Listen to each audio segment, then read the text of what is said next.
ಯಾರು ಸಿನಿಮಾ ಮಾಡಿದ್ರು ಕೊಂಡೋಗ್ಬೋದು, ಡೈರೆಕ್ಟ್ ಸಿನಿಮಾನೇ ಅಷ್ಟು ಬರೆದಿಟ್ಟದ್ದು ಇದೆ. ಕಮರ್ಷಿಯಲ್ ಸಬ್ಜೆಕ್ಟ್ ಇದೆ, ಆರ್ಟ್ ಸಬ್ಜೆಕ್ಟ್ ಇದೆ, ಕಾಮಿಡಿ ಇದೆ, ಸೀರಿಯಲ್ಗಳಿದೆ, ಬೇಕಾದಷ್ಟು ಇದೆ ಸರ್. ಎಲ್ಲ ರಾಶಿ ಹಾಕಿಟ್ಟಿದ್ದೀನಿ. ನನ್ನನ್ನು ಕಾಪಾಡಿದ್ದು ನನ್ನ ಹೆಂಡತಿ, ನನಗೆ ಕೆಳಗೆ ಹೋಗ್ಲಿಕ್ಕೆ ಇಲ್ಲ. ಅದು ನನ್ನ ದೇವತೆ ಅಂತ ನಾನು ಹೇಳಿದ್ರೆ ಅದು ನಾನು ಹೊಗಳಿದ ಶೀಸ್ ಗ್ರೇಟ್ ಸರ್. ನಾನು ಅದೇ ನನ್ನ ಅಲೆಮಾರಿ ಬದುಕಿಗೆ ಒಂದು ಪೂರ್ಣ ಮಾಡಿಬಿಟ್ಟು ಇವತ್ತು ನೆಮ್ಮದಿಯ ಜೀವನವನ್ನು ಕಾಣ್ತೇನೆ ಅಂದರೆ ಸರ್, ಅದಕ್ಕೆ ನನ್ನ ಹೆಂಡತಿ. ಪೆನ್ನು ಪೇಪರ್ ನಮ್ಮದೇ, ಏನು ದುಡ್ಡು ಕೊಡ್ಬೇಕು ಬರೀಲಿಕ್ಕೆ, ನಾವೇ ಬರೆಯುವುದು ರಾಶಿ ಮಾಡಿ ಇಟ್ಟಿದ್ದೀನಿ ಸರ್. ಈಗ ಯಾರು ಸೀರಿಯಲ್ ಮಾಡೋರು, ಸಿನಿಮಾ ಮಾಡೋರು ನಿಮ್ಮನ್ನ ನಟನೆ ಕರೆದ್ರೆ ಆಕ್ಟ್ ಮಾಡ್ತೀರಾ? ಹಾಂ, ಮಾಡ್ತೀನಿ ಸರ್. ಸರ್, ಕೋಳಿಗೆ ಅಕ್ಕಿ ಆದ್ರೆ ಏನು, ಭತ್ತ ಆದ್ರೆ ಏನು ಸರ್, ಹೊಟ್ಟೆ ತುಂಬುದು. ಸೋತಿದ್ದೇನೆ, ಸೋತಲ್ಲಿ ಎದ್ದು ನಿಂತಿದ್ದೇನೆ, ಗೆದ್ದಿದ್ದೇನೆ, ಪುನಃ ಸೋತಿದ್ದೀನಿ, ಪುನಃ ಗೆದ್ದಿದ್ದೀನಿ. ಅದಕ್ಕಿಂತ ಬಹಳ ಖುಷಿ ಅಂದ್ರೆ ಜೀವನದಲ್ಲಿ ಮನೆಯವರು ಕೊಡುವಂತ ಒಂದು ಸಪೋರ್ಟ್.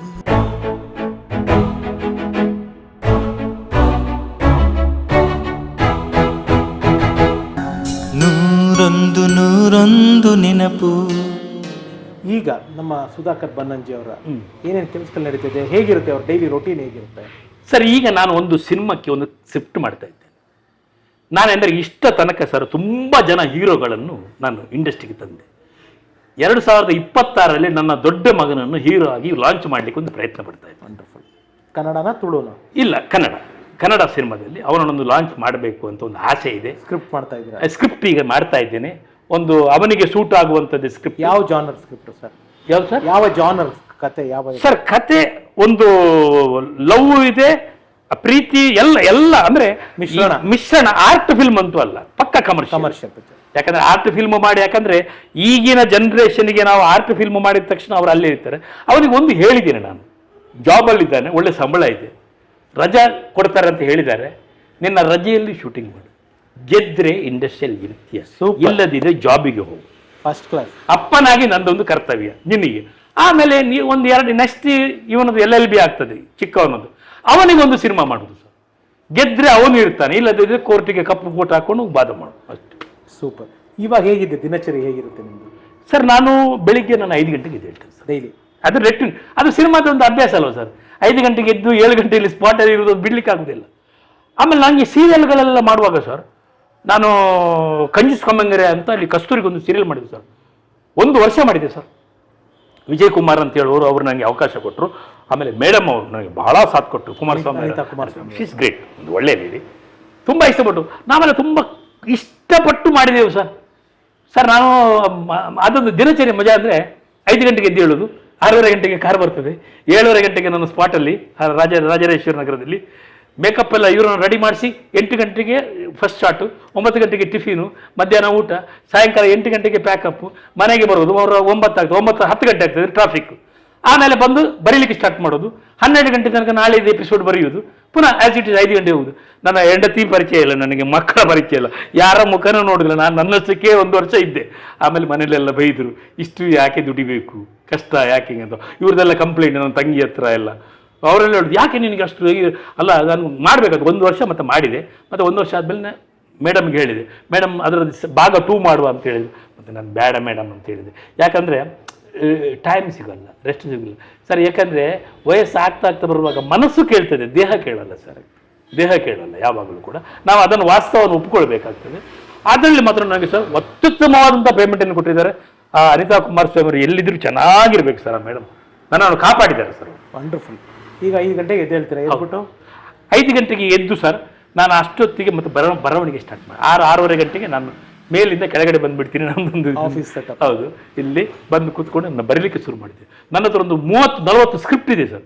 ಯಾರು ಸಿನಿಮಾ ಮಾಡಿದ್ರು ಕೊಂಡೋಗ್ಬೋದು, ಡೈರೆಕ್ಟ್ ಸಿನಿಮಾನೇ ಅಷ್ಟು ಬರೆದಿಟ್ಟದ್ದು ಇದೆ. ಕಮರ್ಷಿಯಲ್ ಸಬ್ಜೆಕ್ಟ್ ಇದೆ, ಆರ್ಟ್ ಸಬ್ಜೆಕ್ಟ್ ಇದೆ, ಕಾಮಿಡಿ ಇದೆ, ಸೀರಿಯಲ್ಗಳಿದೆ, ಬೇಕಾದಷ್ಟು ಇದೆ ಸರ್. ಎಲ್ಲ ರಾಶಿ ಹಾಕಿಟ್ಟಿದ್ದೀನಿ. ಅಂದರೆ ಕೊರೋನಾ ಇತ್ತಲ್ಲ ಸರ್ 2 ವರ್ಷ, ಆಗ ಏನು ಕೆಲಸ ಇಲ್ಲಲ್ಲ, ಇಂಡಸ್ಟ್ರಿ ಬಂದಲ್ಲ, ಆಗ ಖಾಲಿ ಬರೆಯುವುದೇ. ನನ್ನನ್ನು ಕಾಪಾಡಿದ್ದು ನನ್ನ ಹೆಂಡತಿ, ನನಗೆ ಕೆಳಗೆ ಹೋಗ್ಲಿಕ್ಕೆ ಇಲ್ಲ. ಎಲ್ಲದಕ್ಕೂ ಅವಳೇ ಹೋಗಿ ಎಂತ ಮನೆಗೆ ಬೇಕಾದ ಸಾಮಾನು, ತರಕಾರಿ, ರೇಷನ್, ನಮ್ಮ 3 ಜನರಿಗೂ ಮನೆಯಿಂದ ಕೆಳಗೆ ಹೋಗ್ಲಿಕ್ಕಿಲ್ಲ. ಭಯ ಬೇಡ, ನೀವು ಯಾರು ಹೋಗಬೇಡಿ ಅಂತ ನನ್ನ ವಿಶ್ವಾಸ ಸರ್. ಅವಳೇ ಧೈರ್ಯ ತಗೊಂಡು ಎಲ್ಲ ಅಂಗಡಿಗೆ ಎಲ್ಲ ಪ್ರತಿ ಒಂದು ಅವಳೇ ಸರ್. ಅದೊಂದು ನನ್ನ ದೇವತೆ ಅಂತ ನಾನು ಹೇಳಿದ್ರೆ ಅದು ನಾನು ಹೊಗಳಿದ ಶೀಸ್ ಗ್ರೇಟ್ ಸರ್. ನಾನು ಅದೇ ನನ್ನ ಅಲೆಮಾರಿ ಬದುಕಿಗೆ ಒಂದು ಪೂರ್ಣ ಮಾಡಿಬಿಟ್ಟು ಇವತ್ತು ನೆಮ್ಮದಿಯ ಜೀವನವನ್ನು ಕಾಣ್ತೇನೆ ಅಂದರೆ ಸರ್, ಅದಕ್ಕೆ ನನ್ನ ಹೇಳ್ತೀವಿ ಸರ್. ಅದು ನಾನು ಒಪ್ಕೊಳ್ಳೇಬೇಕು. ಅದರಲ್ಲಿ ಏನಿದಿಲ್ಲ. ಹಾಗೆ ಆವಾಗ ನಾನು ಬರ್ದೆ ಸರ್. 2 ವರ್ಷ ಏನು ಕೆಲಸ ಇಲ್ಲಲ್ಲ ಸರ್, ಪೆನ್ನು ಪೇಪರ್ ನಮ್ಮದೇ, ಏನು ದುಡ್ಡು ಕೊಡಬೇಕಾ ಬರೀಲಿಕ್ಕೆ, ನಾವೇ ಬರೆಯೋದು ರಾಶಿ ಮಾಡಿ ಇಟ್ಟಿದ್ದೀನಿ ಸರ್. ಈಗ ಯಾರು ಸೀರಿಯಲ್ ಮಾಡೋರು, ಸಿನಿಮಾ ಮಾಡೋರು ನಿಮ್ಮನ್ನ ನಟನೆ ಕರೆದ್ರೆ ಆ್ಯಕ್ಟ್ ಮಾಡ್ತೀರಾ? ಹಾಂ ಮಾಡ್ತೀನಿ ಸರ್. ಸರ್ ಕೋಳಿಗೆ ಅಕ್ಕಿ ಆದ್ರೆ ಏನು, ಭತ್ತ ಆದ್ರೆ ಏನು ಸರ್, ಹೊಟ್ಟೆ ತುಂಬೋದು. ನಾನು ಯಾವುದು ಮಾಡಿಲ್ಲ ಇಲ್ಲಿವರೆಗೆ? ಅಲ್ಲ ಮಾಡಿದ್ದೀನಿ ನಾನು. ಮೊನ್ನೆ ಒಂದು ಅಮೃತಾಂಜನ್ ಅಂತ ಒಂದು ಸಿನಿಮಾದಲ್ಲಿ ಆಕ್ಟ್ ಮಾಡಿದೆ. ಅದಾದ್ಮೇಲೆ ಇನ್ನೊಂದು ಒಲವಿನ ಪಯಣ ಅಂತಂದ್ರೆ ಮಾಡಿದೆ. ಮೊನ್ನೆ ಒಂದು ಕೂಡ್ಲು ರಾಮಕೃಷ್ಣ ಅವರದ್ದೊಂದು ಸೀರಿಯಲ್ ಇತ್ತೀಚೆಗೆ ಯಾವ್ದು ಬಂದಿಲ್ಲ, ಕರೆದ್ರೆ ಮಾಡ್ತೇನೆ ಸರ್, ನನಗೇನಿಲ್ಲ. ನನಗೆ ಸರ್ ನಮಗೆ ಸರ್ ನಾನು ಕಲಾವಿದ ಸರ್, ನಾನು ಕೊನೆಯ ಉಸಿರಿರುವ ತನಕ ನಾವು ಬಣ್ಣ ಹಚ್ಕೊಂಡೇ ಇರಬೇಕು ಅಥವಾ ಡೈರೆಕ್ಷನ್ ಮಾಡ್ತಾ ಇರಬೇಕು, ಇಲ್ದ್ರೆ ಬರೀತಾ ಇರಬೇಕು. ನಾನು ಎಲ್ಲದಕ್ಕೂ ರೀ ಸರ್, ಆಕ್ಟಿಂಗಿಗೂ ತಯಾರು, ಡೈರೆಕ್ಷನ್ಗೂ ತಯಾರು, ಬರವಣಿಗೆಗೂ ತಯಾರು. ಆದ್ರಿಂದ ನಾನು ಸರ್ವೇ ಆಗಿದ್ದೇನೆ ಸರ್. ಒಂದೇ ನಂಬ್ಕೊಂಡಿದ್ರೆ ನಾನು ಖಾಲಿ ನಟನಾಗಿದ್ರು ಕಷ್ಟ ಇತ್ತು, ಅಥವಾ ಖಾಲಿ ನಿರ್ದೇಶಕನಾಗಿದ್ರು ಕಷ್ಟ ಇತ್ತು. ಎಲ್ಲವೂ ಇದರಿಂದ ಅದು ಇದ್ರೆ ಇದು ಅದು ಆಪ್ಷನ್ಸ್ ಇದೆ ನಮ್ಮ ಹತ್ರ. ಆದ್ರಿಂದ ಐ ಆಮ್ ಹ್ಯಾಪಿ ಸರ್. ಆಮೇಲೆ ನನ್ನ ಪತ್ರಿಕಾ ರಂಗದಲ್ಲಿ ಇದೆಯಲ್ಲ ಸರ್, ನಾನು ಇಲ್ಲಿ ಜನವಾಣಿ ಆದ್ಮೇಲೆ ನಾನು ಮುಂಗಾರು ಅಲ್ಲಿದ್ದೆ. ಅದಾದ್ಮೇಲೆ ನಾನು ಈ ವಾರ ಅಂತ ಒಂದು ಪತ್ರಿಕೆ ಇದೆ. ಈಗಲೂ ಕೂಡ ಎಲ್ಲಾ ಪತ್ರಕರ್ತರು ನನ್ನನ್ನು ಕರೀತಾರೆ. ನನಗೆ ಪತ್ರಿಕಾ ರಂಗಕ್ಕೆ ಆಫರ್ ಇತ್ತು ಸರ್, ಬನ್ನಿ ನಮ್ಮ ಪತ್ರಿಕೆಗೆ ಸೇರಿ, ನಮ್ಮ ಚಾನಲ್ಗೆ ಸೇರಿ ಅಂತ ಆಫರ್ ಇತ್ತು. ನಾನು ಹೋಗಲಿಲ್ಲ ಸರ್. ಖುಷಿ ಅಂದರೆ ಸರ್, ನಾನು ಎಲ್ಲಿಗೆ ಹೋದ್ರು ನನಗೆ ಕೆಲಸ ಕೊಡ್ತಾರೆ. ಪತ್ರಕರ್ತನಾಗಿಯಾ ಬನ್ನಿ ಸರ್ ನಮ್ಮಲ್ಲಿ ರೈಟಿಂಗ್ ಅಂತ, ಆಸ್ಟ್ರಾಲಜಿ ಸರ್ ನಮ್ಮಲ್ಲಿ ಒಂದು ಪ್ರೋಗ್ರಾಮ್ ಮಾಡಿ ಸರ್ ಚಾನಲ್ಲಿ, ಎಲ್ಲದಕ್ಕೂ ಕರೀತಾರೆ. ಅಂದರೆ ಇದಕ್ಕೊಂದು ದೇವರು ಕಷ್ಟ ಮಾಡಿಲ್ಲ ಸರ್.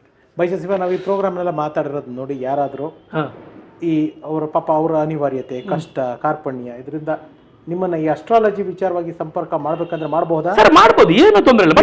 ಹೇಗೆ ರೀಚ್ ಮಾಡೋದು ಸರ್? ನನಗೆ ನನ್ನ ಫೋನ್ ನಂಬರ್ ಹಾಗೂ ಇದೆ.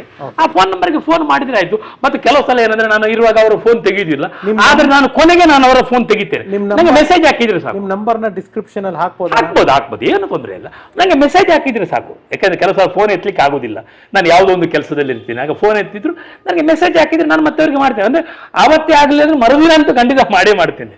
ಯಾಕಂದ್ರೆ ಕೆಲವು ಹಾಗೆ ನಂಗೆ ಫೋನ್ಗಳು ತುಂಬಾ ಬರ್ತಾ ಇರ್ತದೆ. ಅನ್ನೋನ್ ನಂಬರ್ಗೆ ಎಲ್ಲ ಉತ್ತರ ಕೊಟ್ಕೊಂಡು ಆಗಲ್ಲ ಸರ್. ಅಂದ್ರೆ ಚಾನ್ಸ್ಗಳವರು ಜಾಸ್ತಿ ಇರ್ತಾರೆ. ಈಗ ನಾವು ಸರ್ ಯಾವಾಗ ನೆಕ್ಸ್ಟ್ ಸಿನಿಮಾ ಅಂತ, ಸರ್ ನಂಗೊಂದು ಚಾನ್ಸ್, ಪಾಪ ಅವ್ರದ್ದು ತಪ್ಪಂತ ನಾನು ಹೇಳ್ತಾರೆ. ಯಾಕಂದ್ರೆ ನಾವು ಕೂಡ ಅದೇ ತರ ಮಾಡಿದಲ್ವ, ಯಾರ್ಯಾರ ಹತ್ರ ಹೋಗಿ ಬೇಡಿದೀವಲ್ಲ ಸರ್, ಅವರು ಕೇಳಿ ತಪ್ಪೇನಿಲ್ಲ. ಹಾಗೆ ಸಮಯದ ಇದು ಸರ್ ಅಭಾವ ಆಗುದಿಲ್ಲ. ಟೈಮು ಮೇಂಟೈನ್ಗಳು ಎಲ್ಲ ಇದೆ, ಒತ್ತಡಗಳಿರ್ತದೆ. ಆಮೇಲೆ ನನ್ನ ಮೇಲೆಲ್ಲ ನಮ್ಮ ಫ್ಯಾಮಿಲಿಯಲ್ಲೆಲ್ಲ ಅಪವಾದ, ಇವ್ರು ಯಾವ ಫಂಕ್ಷನ್ಗೂ ಬರುದಿಲ್ಲ ಅಂತ ಎಲ್ಲ. ಯಾಕಂದ್ರೆ ತಂಗಿಯಂದ್ರಿಗೆಲ್ಲ ಮದುವೆ ಆಗಿ ಎಲ್ಲ ಇದಾಗುವಾಗ, ಮೊನ್ನೆ ನನ್ನ ತಂಗಿಯ ಮಗಳಿಗೆ ಇದು ಏನು ಅವಳದು ಮಗುವಿಗೆ ತೊಟ್ಲಿಗೆ ಹಾಕೋದು, ಅವಳು ಫೋನ್ ಮಾಡಿ ಹೇಳಿದ್ದು, ಮಾಮ ಅತ್ತೆ ಮತ್ತು ನೀವು ಒಟ್ಟಿಗೆ ಬನ್ನಿ, ಫ್ಲೈಟ್ ಟಿಕೆಟ್ ಕಳಿಸ್ತೇನೆ ಅಂತ. ಸೇಮ್ ಡೇ ನನ್ನ ಒಬ್ಬ ಆತ್ಮೀಯ ಮಿತ್ರ ಪ್ರದೀಪ್ ಭಟ್ರ ಮಗಳದ್ದು ಮದುವೆ. ಯಾವುದಕ್ಕೆ ಹೋಗುದು ಸರ್? ಅವರದ್ದು ಮದುವೆಗೆ ಅಲ್ಲಿಗೆ ನನಗೆ ಸಾಗರಕ್ಕೆ ಹೋಗ್ಲಿಕ್ಕೆ ಆಗಲಿಲ್ಲ. ತಂಗಿಯ ಮಗಳಿಗೆ ಆದರೆ ಇನ್ನಾದರೂ ಹೋಗಿ ಸಮಾಧಾನ ಮಾಡ್ಬೋದು. ನನ್ನ ಗೆಳೆಯನ ಮಗಳು, ಅವಳನ್ನು ನನ್ನ ಮಗಳು ಥರನೇ ನಾವು ನೋಡಿದಂಥವ್ಳು. ಆಮೇಲೆ ನನ್ನ ತಂಗಿಯ ನನ್ನ ಸೊಸೆಗೆ ಹೇಳಿದೆ, ಕ್ಷಮಿಸಿಬಿಡು, ಏಪ್ರಿಲಿಗೆ ಬರ್ತೇನೆ, ಈಗ ನಾನು ಈ ಮದುವೆಗೆ ಹೋಗ್ತೇನೆ ಅಂತ. ಇಂಥದ್ದೆಲ್ಲ ಆಗ್ತದೆ, ಹೋಗ್ಲಿಕ್ಕೆ ಆಗುದಿಲ್ಲ ಸರ್. ಎಲ್ಲರೂ ಸಮಯ ಸಂದರ್ಭ. ಅವರಿಗೆಲ್ಲ ಅಂದ್ರೆ ಅವರಿಗೆಲ್ಲ ಒಬ್ಬ ಮಾವ ಇರುದು, ನಾನು ಸೋದರ ಮಾವ ಒಬ್ಬ, ಅವರು ಪ್ರೀತಿಯಲ್ಲೇ ಕರೆಯುವುದು. ನನಗೆ ಮನೆಯವರ ಜೊತೆಯಲ್ಲಿ ನನ್ನ ಬಳಗ ದೊಡ್ಡದಿದೆಯಲ್ಲ ಸರ್, ಇದೆಲ್ಲ ಸಮಸ್ಯೆಗಳು. ಈ ಕಳೆದ ಆಲ್ಮೋಸ್ಟ್ 2 hours ಇಂದ ನಿಮ್ಮ ಬಾಲ್ಯದ ದಿನಗಳ, ಬನ್ನಂಜೆಯ ಬಾಲ್ಯದ ದಿನಗಳಿಂದ ಹಿಡಿದು ಇವತ್ತಿನ ದಿನಗಳವರೆಗೂ ಮಾತಾಡ್ಕೊಂಡು ಬಂದ್ವಿ. ಒಟ್ಟಾರೆಯಾಗಿ ಎಲ್ಲವನ್ನೂ ಒಂದು ಸಣ್ಣದಾಗಿ ಮೆಲುಕು ಹಾಕಿ ಹಿಂತಿರುಗಿ ನೋಡಿದಾಗ ಏನು ಅನ್ನಿಸ್ತು ಸರ್? ಸರ್ ತೃಪ್ತಿ ಇದೆ ಸರ್, ನನಗೆ ತುಂಬ ತೃಪ್ತಿ ಇದೆ. ಸೋತಿದ್ದೇನೆ, ಸೋತಲ್ಲಿ ಎದ್ದು ನಿಂತಿದ್ದೇನೆ, ಗೆದ್ದಿದ್ದೇನೆ, ಪುನಃ ಸೋತಿದ್ದೀನಿ, ಪುನಃ ಗೆದ್ದಿದ್ದೀನಿ. ಅದಕ್ಕಿಂತ ಭಾಳ ಖುಷಿ ಅಂದರೆ ಜೀವನದಲ್ಲಿ ಮನೆಯವರು ಕೊಡುವಂಥ ಒಂದು ಸಪೋರ್ಟ್, ತಂಗಿಯಂದರು, ಹೆಂಡತಿ, ಮಕ್ಕಳು, ಬಂಧು ಬಳ ಎಲ್ಲ, ನನ್ನ ರಿಲೇಷನ್ಸ್, ಕೆಲವು ನನ್ನ ಒಳ್ಳೊಳ್ಳೆ ಫ್ರೆಂಡ್ಸ್ಗಳು ಎಲ್ಲರೂ ಸಪೋರ್ಟ್ ಇದೆ. ಆದ್ದರಿಂದ ನಾನು ಭಯ ಪಡಲ್ಲ ಸರ್. ಹೋರಾಟ ಸರ್, 2 ಬದುಕಿರ್ತದೆ ನನಗೆ. ಸುರುವಿಗೆಲ್ಲ ಏನಂದರೆ ಹೋರಾಟವೇ ಬದುಕು, ಸುರುವಿಗೆಲ್ಲ ಇತ್ತು. ಮದುವೆ ಆದಮೇಲೆ ಬದುಕೇ ಹೋರಾಟ ಆಗಿದೆ ನನಗೆ. ಯಾಕಂದರೆ ನನಗೆ ಕಮಿಟ್ಮೆಂಟ್ಸ್ ಇದೆ, ಯಾಕಂದರೆ ನನ್ನ ಜವಾಬ್ದಾರಿಗಳಿದೆ. ಇದು ಈಗ ನಂದು ಜವಾಬ್ದಾರಿಯ ಬದುಕು. ಅಲ್ಲಿಯ ತನಕ ನಂದು ಹೋರಾಟದ ಬದುಕು. ಸಿನಿಮಾ ಅಂತೆ, ಯಕ್ಷಗಾನ ಅಂತೆ, ನಾಟಕ ಅಂತೆ, ಪ್ರತಿ ಒಂದರಲ್ಲೂ ತೊಡಗಿಸಿಕೊಂಡು ರಾತ್ರಿ ನಿದ್ರೆ ಬಿಟ್ಟು ಇದು ಮಾಡಿ ಎಲ್ಲ, ಅಂದರೆ ನಾನು ಗುರುತಿಸಿಕೊಳ್ಬೇಕಲ್ಲ ಅವರು. ಮದುವೆ ಆದಮೇಲೆ ಆವಾಗ ನನಗೆ ದುಡ್ಡಿನದು ಇದಿರಲಿಲ್ಲ. ಬಟ್ ಮದುವೆ ಆದಮೇಲೆ ಬಾಡಿಗೆ ಕಟ್ಟಬೇಕು, ರೇಷನ್ಸ್ ಇದು ಮಾಡಬೇಕು. ಈ ತಾಪತ್ರಯ ಬೇಡ, ಚಿಕ್ಕದಾದ ಪುಟ್ಟದು ಸ್ವಂತ ಒಂದು ಮನೆ ಮಾಡಿದ್ರಿಂದ ಬಚಾವು ಸರ್. ಬಾಡಿಗೆ ಕಟ್ಟುವಂಥದ್ದೆಲ್ಲ ಏನೂ ಇಲ್ಲ. ಅದೊಂದು ನಮ್ಮದೊಂದು ಅದು ಅದಕ್ಕೆ ಕಾರಣ ನನ್ನ ಹೆಂಡತಿ ಮತ್ತು ನಮ್ಮ ಮನೆಯವರ ಅವರಿಂದಾಗಿ ಸಿನಿಮಾದಿಂದಲೇ ನಾನು ಮನೆ ಮಾಡಿದಂಥದ್ದು ಖಂಡಿತ. ಸ್ವಲ್ಪ ಇರಬಹುದು, ಬಟ್ ನನ್ನ ಮಿಸ್ಸಸ್ಸು ನನ್ನ ತಂಗಿಯಂದ್ರೆ ಎಲ್ಲ ಅಂದರೆ ಅವ್ರು ಇವತ್ತಿಗೂ ಇದ್ದಾರೆ ನನಗೆ. ಅದೊಂದು ನಾನು ಹೇಳಿದಿಲ್ಲ ಸರ್, ನನ್ನ ಇದರ ಎಲ್ಲರೂ ಇರುವುದರಿಂದ ನಾನು.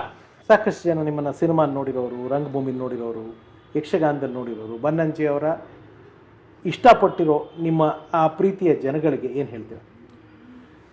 ಸರ್, ಹನಿ ಹನಿ ಗೂಡಿದ್ರೆ ಹಳ್ಳ ಹೇಳಿದಾಗೆ ಒಬ್ಬ ಕಲಾವಿದ ಬೆಳಿಬೇಕಂತಂದರೆ ಸಾವಿರಾರು ಜನರದ್ದು ಕಾಣಿಕೆ ಇರ್ತದೆ.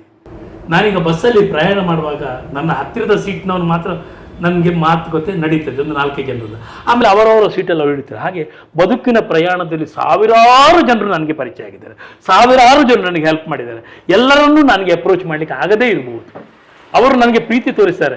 ಕೆಲವರು ನಾವು ಬನ್ನಂಜಿಯವರ ನಮ್ಮವರು ಅಂತ ಹೇಳುವಂಥ ಪ್ರೀತಿ ತೋರಿಸ್ತಾರೆ. ನನಗೆ ಕೆಲವರ ಹೆಸರು ಗೊತ್ತಿರುವುದಿಲ್ಲ ಕೆಲವು ಸಲ. ಅಂದರೆ ಈ ವರ್ಷಗಳು ಇದ್ದಾಗ ಅವರೆಲ್ಲರಿಗೂ ನಿಮ್ಮೆಲ್ಲರ ಪ್ರೀತಿ, ವಿಶ್ವಾಸ, ಸಹಕಾರ ಎಲ್ಲ ಸೇರಿದ್ರೆ ಸುಧಾಕರ ಬನ್ನಂಜೆ. ನಿಮ್ಮ ಪ್ರೀತಿ ಇಲ್ದಿದ್ರೆ ಐ ಆಮ್ ಬಿಗ್ ಝೀರೋ. ಎಲ್ಲ ಅವರದೇ ಸರ್. ಚಂದ ನನ್ನಿಂದ ಸರ್. ನಾನು ಹೇಳುವಂಥದ್ದು ಏನೂ ಅಲ್ಲ ಸರ್. ನಾನು ಒಬ್ಬ ಬರೆದಿದೆ ಸರ್, ನನಗೆ ಓದುವವರು ಇಲ್ದಿದ್ರೆ, ನನಗೆ ನನ್ನ ಸಿನಿಮಾವನ್ನು ನೋಡುವವರು ಇಲ್ದಿದ್ರೆ, ನನ್ನ ಅಭಿನಯವನ್ನು ಆಸ್ವಾದನೆ ಮಾಡುವ ಈ ಜನ ಇಲ್ದಿದ್ರೆ ನಾನು ಮಾಡಿ ಏನು ಪ್ರಯೋಜನ? ಅವರೆಲ್ಲ ಇದ್ರಿಂದ ನಾನು ಅಲ್ಲ ಸರ್ ಒಬ್ಬ ಕಲಾವಿದ ಇದಾಗಬೇಕಂದ್ರೆ ಅದಕ್ಕೆ ಸರ್ ಅಣ್ಣವರು ಹೇಳಿದರು, ಅಭಿಮಾನಿಗಳೇ ದೇವರು ಅಂತ. ಎಂಥ ಮಾತು ಸರ್. ಅವರು ಯಾರಾದರೂ ಹೇಳಿದ್ದಾರೆ ಸರ್. ಈಗ ನಾವು ಪ್ರತಿಯೊಬ್ಬರು ಸರ್, ನಮ್ಮ ಅಭಿಮಾನಿಗಳು ಇದ್ದರೆ ಸರ್ ನಮ್ಮ ಕಲೆ ಪ್ರಸಾರ ಆಗುವುದು ಸರ್. ಇಲ್ಲದಿದ್ರೆ ಏನು ಪ್ರಯೋಜನ ಇಲ್ಲ ಸರ್. ಓದುಗ, ಕೇಳುಗ, ನೋಡುಗ ಇದ್ರೆ ನಾವು ಮತ್ತೆ ಅವರೆಲ್ಲ ಇದ್ದಿದ್ದರಿಂದ ಸರ್. ಮತ್ತೆ ಸರ್, ನಾನು ಬೇರೆಯವರನಿಗೆ ಕಂಪೇರ್ ಮಾಡುವಾಗ ನಮ್ಮ ಇಷ್ಟೇ ಸರ್ ಸಾಧನೆ, ಅಲ್ಲಿಲ್ಲ ಸಾಧನೆ. ಎಂತೆಂಥ ಸಾಧನೆ ಮಾಡಿದವರು ಈ ಪ್ರಪಂಚದಲ್ಲಿ ಇದ್ದಾರೆ ಸರ್. ನಾನು ಏನೂ ಅಲ್ಲ ಸರ್, ಸತ್ಯ ಹೇಳ್ತೇನೆ. ನನಗೆ ಇವತ್ತಿಗೆ ಹೇಳ್ತೇನೆ, ನಾನು ಬದುಕ್ತಾ ಇದ್ದೀನಿ. 4 ಜನ ನನ್ನ ಪರಿಚಯ ಇರ್ಬೋದು, ಸುಧಾಕರ್ ಬನ್ನಂಜೆ ನಮಗೆ ಗೊತ್ತು ಅಂತೇಳಿ, ಬಟ್ ನನ್ನ ಸಾಧನೆ ಅತ್ಯಲ್ಪ ಸರ್. ಇಷ್ಟೇ ಸರ್, ಇಷ್ಟೇ. ಸರ್, ನನಗೆ ಈ ಸಂದರ್ಶನ ಬಂದ್ಬಿಟ್ಟು, ಸಂದರ್ಶನ ಅಂತ ನಾನು ಹೇಳೋದಿಲ್ಲ, ಒಬ್ಬ ಸ್ಟೂಡೆಂಟು ಮೇಷ್ಟ್ರ ಹತ್ರ ಕೂತ್ಕೊಂಡು ಅವರ ಅನುಭವಗಳನ್ನ ಕೇಳ್ದಂಗೆ ಅನ್ನಿಸ್ತು. ನನಗೆ ನಿಮ್ಮ ಜೊತೆ ಮಾತಾಡಿದ್ದು ತುಂಬ ತಿಳ್ಕೊಂಡೆ, ಕಲ್ತ್ಕೊಂಡೆ. ಸೊ ನಿಮಗೆ ನನ್ನ ಜೊತೆ ಮಾತಾಡಿದ್ದೇನೆ ಅನ್ನಿಸ್ತು. ನನಗೂ ಇಷ್ಟ ಆಯಿತು ಸರ್. ಯಾಕಂದರೆ ನಾನು ನಿಮ್ಮನ್ನು ಜೋಗಿ ಪಿಕ್ಚರನ್ನು ನೋಡ್ಕೊಂಡು ಬಂತು, ನಿಮ್ಮ ಬಗ್ಗೆ ನಾನು ಕೇಳಿದ್ದೇನೆ, ಆಮೇಲೆ ನಿಮ್ಮ ಎಲ್ಲವನ್ನು ನೋಡಿದ್ದೇನೆ. ನನಗೊಂದು ತುಂಬ ಖುಷಿ ಆಯ್ತು. ಅಂದರೆ ಒಂದು ನಿಷ್ಕಳಂಕ ಮನಸ್ಸಿನಿಂದ ನೀವು ಮಾತಾಡಿದ್ದೀರಿ ಸರ್. ಸರ್, ಅದೇ ನಮ್ಮನ್ನು ಕಾಪಾಡೋದು ಸರ್ ಜೀವನದಲ್ಲಿ. ಸರ್, ದುಡ್ಡು ಬರುತ್ತೆ, ದುಡ್ಡು ಹೋಗುತ್ತೆ. ಹೆಸರು ಬರುತ್ತೆ, ಹೆಸರು ಹೋಗುತ್ತೆ. ಯಾವುದು ಶಾಶ್ವತ ಅಲ್ಲ. ನಾವೇ ಶಾಶ್ವತ ಅಲ್ಲ ಅಂತ ಹೇಳುವಾಗ ಈ ಭೂಮಿಯಲ್ಲಿ ಇನ್ನು ದುಡ್ಡು, ಹೆಸರು ಶಾಶ್ವತ ಅಲ್ಲ. ಇರುವಷ್ಟು ದಿನ ಇನ್ನೊಬ್ಬನಲ್ಲಿ ಪ್ರೀತಿ, ವಿಶ್ವಾಸದಿಂದ ನಾವು ಬದುಕ್ತೇವಲ್ಲ ಸರ್, ಅದು ಕೆಲವು ಸಲ ನಾವು ಎಣಿಸ್ತೇವೆ ಸರ್. ನಾವು ಯಾರಿಗೂ ತೊಂದರೆ ಮಾಡಬಾರ್ದು. ಕೆಲವು ಸಲ ನಮಗೆ ಗೊತ್ತಿಲ್ಲದೆ ನಮ್ಮಿಂದ ತಪ್ಪುಗಳು ನಡೆದು ಹೋಗ್ತದೆ ಸರ್.